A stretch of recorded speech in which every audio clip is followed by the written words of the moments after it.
So hello dear students, welcome back to this session of ICT Virtual Classroom। ICT Virtual Classroom के इस session में आप सभी का एक बार फिर से स्वागत करते हैं। आज की क्लास में बात करने जा रहे हैं क्लास 12 सब्जेक्ट फिजिक्स के ऊपर कक्षा 12 विषय भौतिक विज्ञान। अपनी पिछली कक्षाओं में हम बात कर रहे थे चैप्टर नंबर 1 इलेक्ट्रोस्टैटिक्स, जिसमें कि हमने इलेक्ट्रोस्टैटिक्स में इलेक्ट्रिक फील्ड और कैपेसिटर के बारे में देखा, यानी कि संधारित्र के बारे में समझा।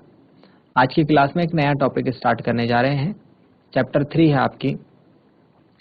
4 है आपकी बुक का, और इसमें हम पढ़ेंगे magnetic effects of electric current, यानी विद्युत धारा के चुंबकीय प्रभाव। तो इम्पोर्टेंट चैप्टर है आपके सिलेबस के पॉइंट ऑफ व्यू से, बोर्ड एग्जाम की परीक्षा में अक्सर पूछा जाता है, और इस टॉपिक को आप पहले भी क्लास 10th में थोड़ा बहुत इसका इंट्रोडक्शन आप कर चुके हैं। तो वहीं से स्टार्ट करेंगे और फिर देखेंगे क्लास 12th में और क्या क्या नई चीज़ें हमको इसमें देखनी है। तो चलिए आज की क्लास को स्टार्ट करते हैं। उम्मीद करते हैं आप सबके सब फिट फाइन हेल्दी होंगे और बिल्कुल रेडी होंगे क्लास के लिए। चलते हैं स्मार्ट बोर्ड की स्क्रीन पर।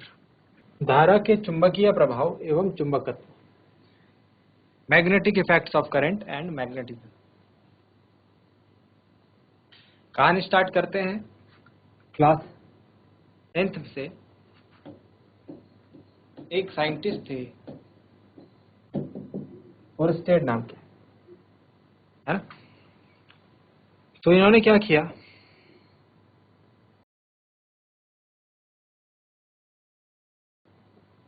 एक इलेक्ट्रिक सर्किट बनाया और उस इलेक्ट्रिक सर्किट पर ये एक्सपेरिमेंट कर रहे थे।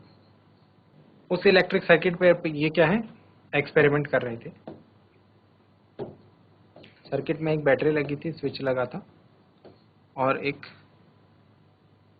इस तरीके का इन्होंने कोई सर्किट बनाया होगा। जैसे ही स्विच को ऑन करते हैं तो परिपथ में एक धारा प्रवाहित होने लगती है। परिपथ में क्या होता है, एक धारा प्रवाहित होने लगती है, जिसकी दिशा कुछ इस प्रकार से रहेगी। क्योंकि बैटरी का धन टर्मिनल इधर और ऋण टर्मिनल इधर है, तो धारा की दिशा धन से ऋण की ओर होती है, इस तरीके से। ठीक है। हुआ ये कि इस परिपथ के पास में ही एक चुंबकीय सुई भी थी। एक क्या थी, चुंबकीय सुई भी थी। क्या है इस चीज का नाम,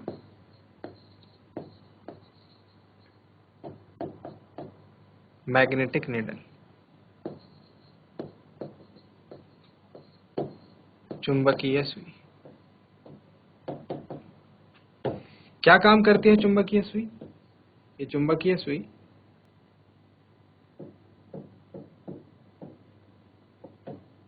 चुंबकीय क्षेत्र की उपस्थिति बताती है। यहां पर चुंबकीय क्षेत्र उपस्थित है या नहीं, है ना। तो एक चुंबकीय सुई थी, और फिर जैसे ही इन्होंने धारा का प्रवाह देखा, तो धारा के प्रवाह के साथ ही इस चुंबकीय सुई में विक्षेप हुआ। क्या हुआ, विक्षेप। विक्षेप यानी डिफ्लेक्शन, विक्षेप यानी डिफ्लेक्शन। इस चुंबकीय सुई के विक्षेप ने यह बताया कि यहां पर कोई चुंबकीय क्षेत्र की उपस्थिति है, यानी कि मैग्नेटिक फील्ड प्रेजेंट है यहां पर। जैसे ही स्विच को बंद करते, जैसे ही स्विच ऑफ करते, तो ये सुई अब वापस अपनी दिशा में आ जाती। लेकिन जैसे ही स्विच को ऑन करते, इसमें अगेन डिफ्लेक्शन होता। फिर ऑफ फिर ऑन करके देखा तो ये पता लगा कि चुंबकीय सुई में विक्षेप सिर्फ तब हो रहा है जब परिपथ में धारा प्रवाहित हो रही है। इसीलिए हमने ये कहा कि धारा का, विद्युत धारा का चुंबकत्व के साथ कुछ ना कुछ तो रिलेशन है। इलेक्ट्रिसिटी, इलेक्ट्रिक करंट और मैग्नेटिज्म का साथ में कुछ ना कुछ तो रिलेशन है। इस चीज को हम पढ़ते हैं धारा के चुंबकीय प्रभाव के अंतर्गत। यहां से फिर ये बात निकाली गई, ये बात कही गई ओरस्टेड के इस प्रयोग के द्वारा, इस प्रयोग के बाद, कि धारा अपने साथ चुंबकीय क्षेत्र को लेकर के भी चलती है। मतलब धारा का एक प्रभाव चुंबकीय प्रभाव भी होता है। अगर किसी परिपथ से होकर, किसी चालक से होकर धारा प्रवाहित हो रही होगी तो उसके आसपास चुंबकीय क्षेत्र भी होगा ही होगा, है ना। अगर किसी वायर में मैग्नेटिक इलेक्ट्रिक करंट है तो उसमें मैग्नेटिक फील्ड भी उसके चारों तरफ होगा, है ना। तो यहां से हमने ये बोला कि इलेक्ट्रिसिटी और मैग्नेटिज्म दोनों जो है एक साथ चलते हैं।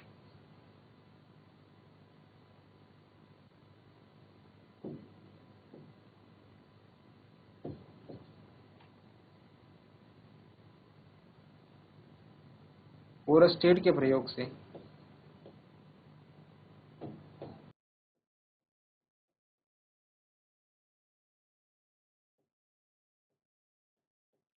विद्युत धारा व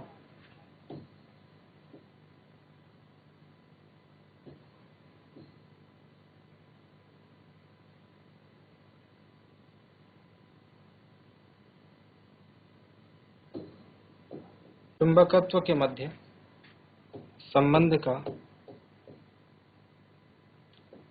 पता चला।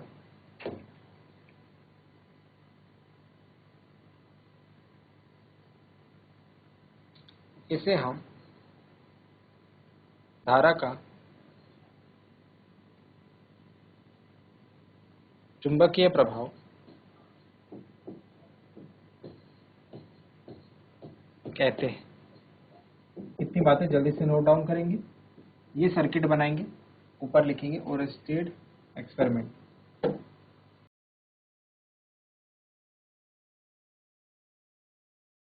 ये सर्किट बनाए,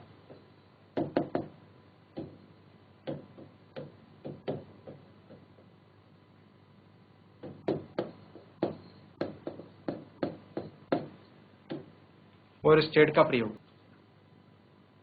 ओरस्टेड के प्रयोग से विद्युत धारा व चुंबकत्व के मध्य संबंध का पता चला, ठीक है।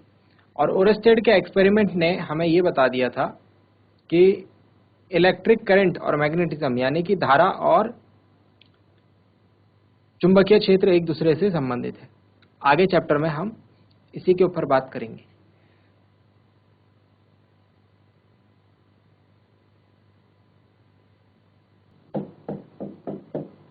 इस अध्याय में हम पढ़ने जा रहे हैं, इस अध्याय में हम पढ़ेंगे नंबर 1। सबसे पहले हम ये समझेंगे धारा, चुंबकीय क्षेत्र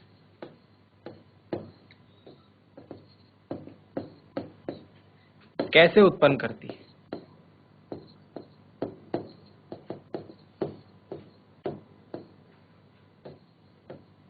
लिखेंगे इन पॉइंट्स को। सबसे पहला हम ये पॉइंट देखेंगे कि इलेक्ट्रिक करंट के चारों तरफ इलेक्ट्रिक मैग्नेटिक फील्ड कैसे बनता है। चुंबकीय क्षेत्र में मैग्नेटिक फील्ड में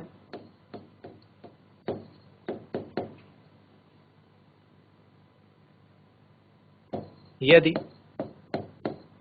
गतिमान आवेशित कण आ जाए, मूविंग चार्ज्ड पार्टिकल आ जाए, या फिर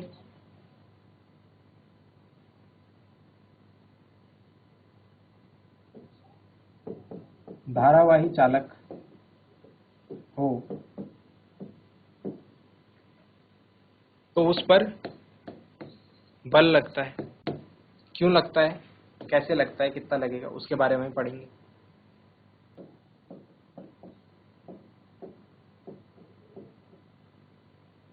साइक्लोट्रॉन को पढ़ेंगे। एंड एट लास्ट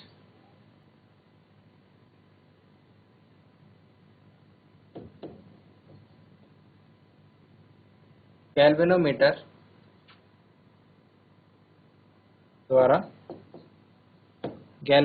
द्वारा धारा और वोल्टेज का मापन। ये कुछ इंपॉर्टेंट पॉइंट रहेंगे हमारे इस चैप्टर में जिनको हमको डिस्कस करना है। ठीक है, धारा चुंबकीय क्षेत्र कैसे उत्पन्न करती है। चुंबकीय क्षेत्र में अगर कोई आवेशित कण आ जाए, जैसे इलेक्ट्रॉन, प्रोटॉन, न्यूट्रॉन आ जाए, या फिर कोई धारावाही चालक हो, तो उस पर कितना बल लगता है, कैसे लगता है, ये सारी चीजें साइक्लोट्रॉन और गैल्वेनोमीटर को हमको इस चैप्टर के लास्ट पार्ट में पढ़ना है। चलिए, आप समझ गए होंगे, तो फर्स्ट हम स्टार्ट करते हैं आज अपना टॉपिक।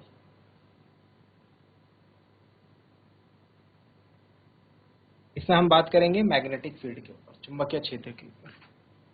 हेडिंग डालेंगे चुंबकीय क्षेत्र। चुंबकीय क्षेत्र क्या होता है?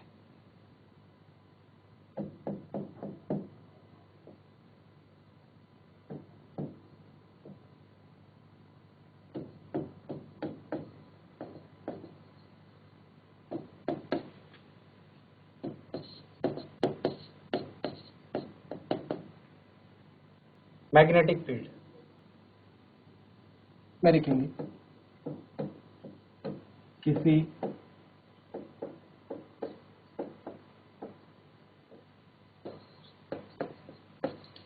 धारावाही चालक, किसी धारावाही चालक या चुंबक के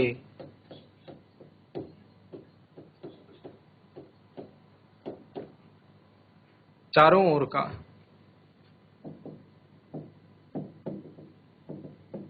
वह क्षेत्र, चारों ओर का वह क्षेत्र जिसमें चुंबकत्व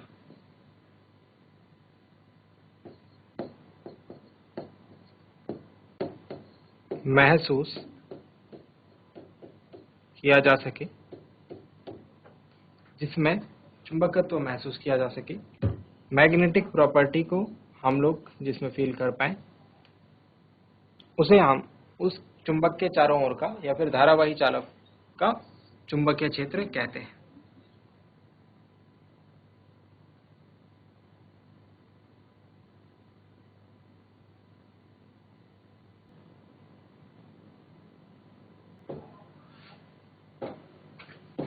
ये आवेश है माना, और ये अभी स्थिर है, यानी रेस्ट है। इसको हम क्या भी कह सकते हैं, स्टैटिक चार्ज, मतलब जो रुका हुआ है। तो हमने फर्स्ट चैप्टर में पढ़ा था, इसके चारों तरफ क्या होगा, इस आवेश का इलेक्ट्रिक फील्ड होगा, इसके चारों ओर इसका क्या होगा, चुंबकीय क्षेत्र होगा। वहीं दूसरा आवेश है,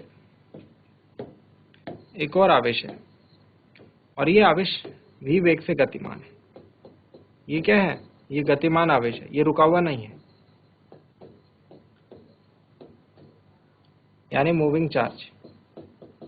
तो मूविंग चार्ज जो है अपने चारों तरफ इलेक्ट्रिक फील्ड तो रखता ही रखता है, साथ ही साथ मैग्नेटिक फील्ड भी रखता है, साथ ही साथ क्या है, चुंबकीय क्षेत्र को भी रखता है।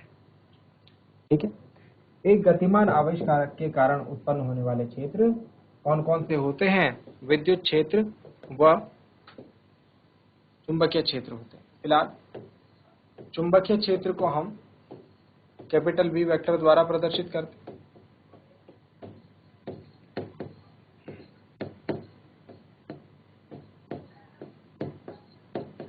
कैपिटल V वेक्टर द्वारा प्रदर्शित करते हैं, क्योंकि मैंने यहाँ पर वेक्टर लगाया है, तो यह क्या है, एक सदिश राशि है, मतलब इसकी दिशा भी होती होगी, दिशा पर भी निर्भर करता होगा। और एक और इम्पोर्टेंट चीज मैंने क्या बताई यहाँ पर, एक और इम्पोर्टेंट चीज यहाँ पर लिख देंगे नोट की फॉर्म में, स्थिर आवेश यानी कि स्टैटिक चार्ज अपने आसपास या फिर अपने चारों तरफ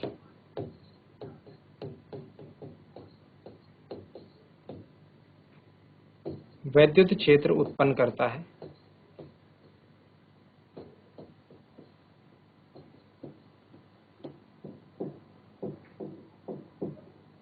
करता है,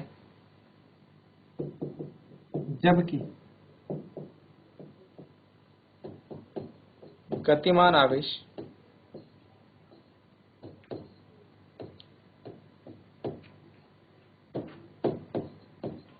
अपने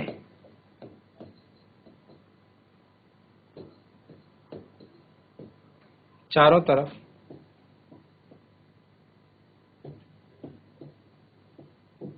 वैद्युत क्षेत्र व चुंबकीय क्षेत्र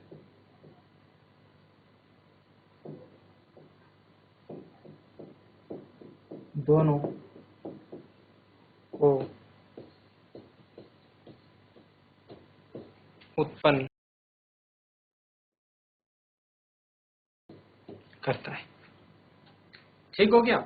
अगर स्टैटिक चार्ज होगा तो वो अपने चारों तरफ सिर्फ इलेक्ट्रिक फील्ड वैद्युत क्षेत्र को ही उत्पन्न करेगा, लेकिन अगर गतिमान आवेश होगा तो अपने चारों तरफ वैद्युत क्षेत्र और चुंबकीय क्षेत्र दोनों को वो प्रोड्यूस करता है। लिखेंगे इस पॉइंट को, दोनों पॉइंट्स काफी इंपॉर्टेंट हैं, इनको नोट डाउन कर लीजिए।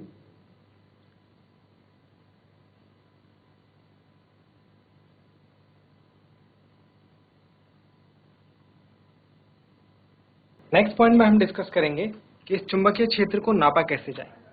इस चुंबकीय क्षेत्र को हम नापते हैं चुंबकीय क्षेत्र की तीव्रता से,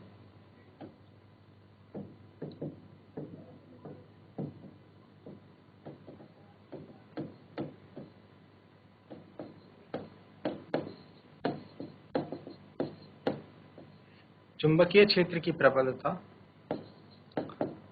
को हम एक और नाम देते हैं चुंबकीय फ्लक्स घनत्व, मैग्नेटिक फ्लक्स डेंसिटी, व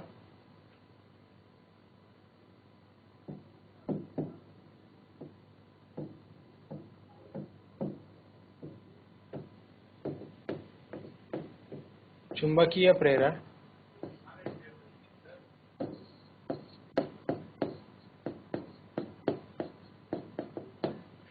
भी कहा जाता है। चुंबकीय क्षेत्र की प्रबलता को चुंबकीय फ्लक्स घनत्व या चुंबकीय प्रेरण भी कहा जाता है। ठीक है, इसके बारे में हम लोग आपके आने वाले चैप्टर्स में देखेंगे, जहाँ पर हम चुंबकीय फ्लक्स के बारे में बात करेंगे, है ना। तो वहाँ पर हम जब इलेक्ट्रोमैग्नेटिक इंडक्शन यानी वैद्युत चुंबकीय प्रेरण पढ़ रहे होंगे आपके आने वाले नेक्स्ट चैप्टर में, वहाँ पर हम चुंबकीय फ्लक्स घनत्व और चुंबकीय प्रेरण की बात भी करेंगे। ठीक है, चलिए फिलहाल हम एक टॉपिक के बारे में बात करते हैं जिसे हम जानते हैं लॉरेंज बल। हेडिंग पुटअप करेंगे लॉरेंज बल।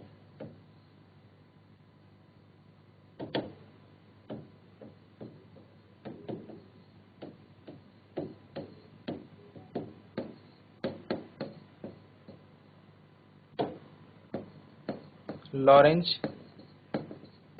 बल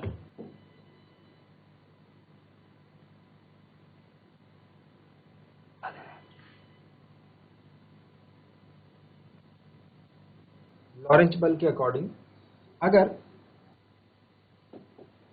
यदि कोई आवेशित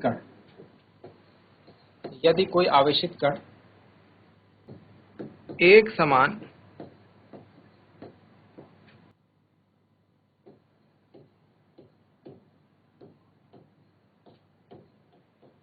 चुंबकीय क्षेत्र में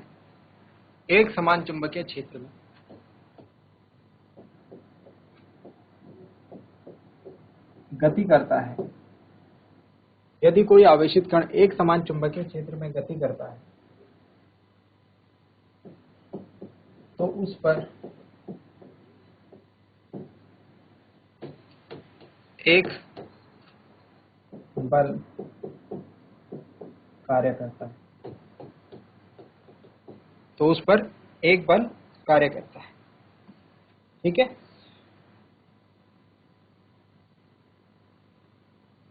अब ये बल किस किस बातों पर निर्भर करता है? यह निम्न कारकों पर निर्भर करता है। नंबर 1, जो चुंबकीय बल है ये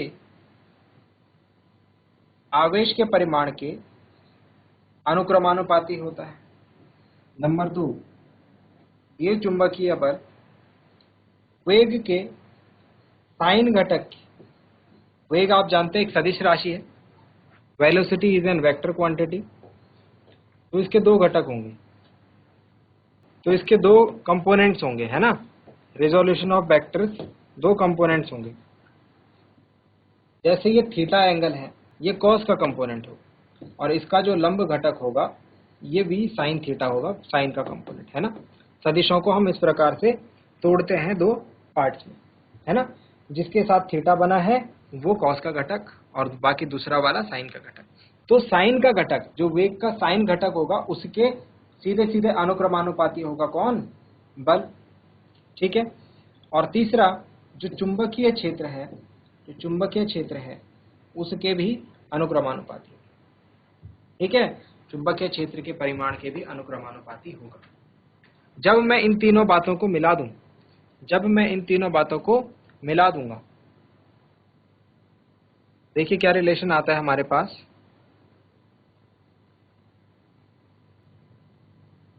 F directly proportional to Q V B sine theta, क्योंकि Q V B V sine theta और B के क्या है? डायरेक्टली प्रोपोर्शनल है। और यहाँ पर हम क्या लगाते हैं? एक नियतांक लगाते हैं। जब प्रोपोर्शनैलिटी हटाते हैं तो K Q V B sine theta, और इस K की वैल्यू क्या रहती है?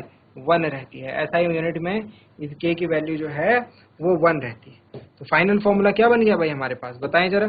फाइनल फॉर्मूला बन गया F is equal to Q V B sine theta.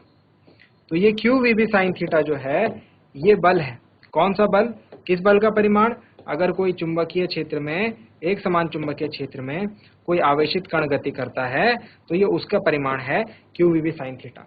और इसे हम क्या कहते हैं? इसे लॉरेंज बल कहा जाता है। चुंबकीय लॉरेंज बल या लॉरेंज बल कहा जाता है। बात समझ में आई? तो इसको हम और एक्सप्लेन करेंगे। फिलहाल आप इतना पॉइंट नोट डाउन कीजिए। किन किन कारकों पर निर्भर करता है एक बार फिर से बता देता हूं। Q मतलब आवेश के परिमाण पर,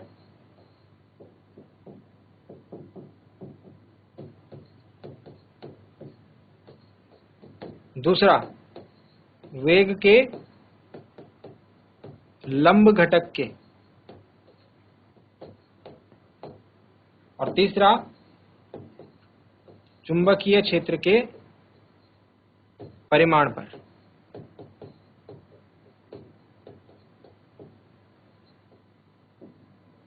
ठीक है, तो इन तीनों बातों पर यह डिपेंड करता है। नोट डाउन करेंगे।